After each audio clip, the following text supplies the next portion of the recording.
വലിയൊരു ദുആയുണ്ട് മുഅ്മിനേ, നമ്മൾ മറക്കാൻ പാടില്ലാത്ത ദുആ. അസുഖങ്ങൾ കൂടുകയാണ്, കിഡ്നി ഫെയിലിയർ, ഹാർട്ടിന്റെ അസുഖങ്ങൾ, ക്യാൻസർ പോലുള്ള അസുഖങ്ങൾ വർദ്ധിച്ചുകൊണ്ടിരിക്കുകയാണ്. അല്ലാഹുവിനോട് നമ്മൾ ദുആ ഇറക്കാൻ മറന്നു പോവല്ലേ. മിൻ അഅ്ളമിൽ അദ്ഇയ, ദുആകളിൽ ഏറ്റവും ശ്രേഷ്ഠമായ ദുആകളിൽ ഒന്നുണ്ട്.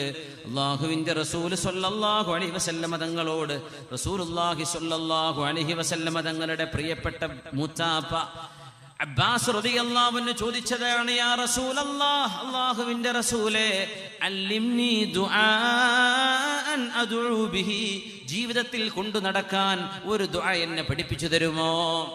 ആര് ചോദിച്ചു? അബ്ബാസ് റളിയല്ലാഹു അൻഹു.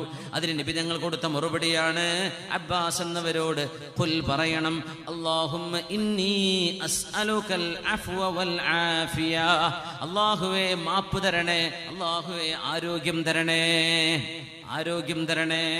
അല്ലാഹുമ്മ ഇന്നി അസ്അലുകൽ അഫ്വ വൽ ആഫിയ. ഇതൊക്കെ നമ്മൾ ഒരുപാട് കേട്ടായിരിക്കും ഉസ്താദുമാർ ദുആ ഇറക്കണത്, നമുക്കറിയുന്നതായിരിക്കും. ഒന്ന് പൊടി തട്ടിയെടുക്കുക, നമുക്ക് ഒറ്റക്കും ദുആ ഇറക്കാം, കൂട്ടത്തിലും ദുആ ഇറക്കാം, നടക്കുമ്പോഴും ഇരിക്കുമ്പോഴൊക്കെ അല്ലാഹുമ്മ ഇന്നി, അല്ലാഹുവേ നിന്നോട് അസ്അലുക ഞാൻ ചോദിക്കുന്നു, അൽ അഫ്വ വൽ ആഫിയ, ആരോഗ്യം തരണം റബ്ബേ, മാപ്പ് തരണം റബ്ബേ. പരലോകത്തേക്ക് മാപ്പ്, ദുനിയാവിൽ ആരോഗ്യം.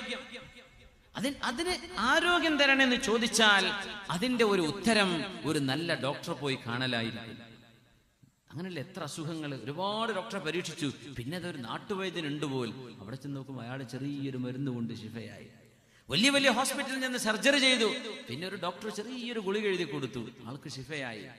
ദുആന്റെ ഉത്തരം അങ്ങനെയായിരിക്കും അല്ലേ? നമ്മോട് ചികിത്സിക്കാൻ പറഞ്ഞു റസൂലുള്ളാഹി സ്വല്ലല്ലാഹു അലൈഹി വസല്ലം.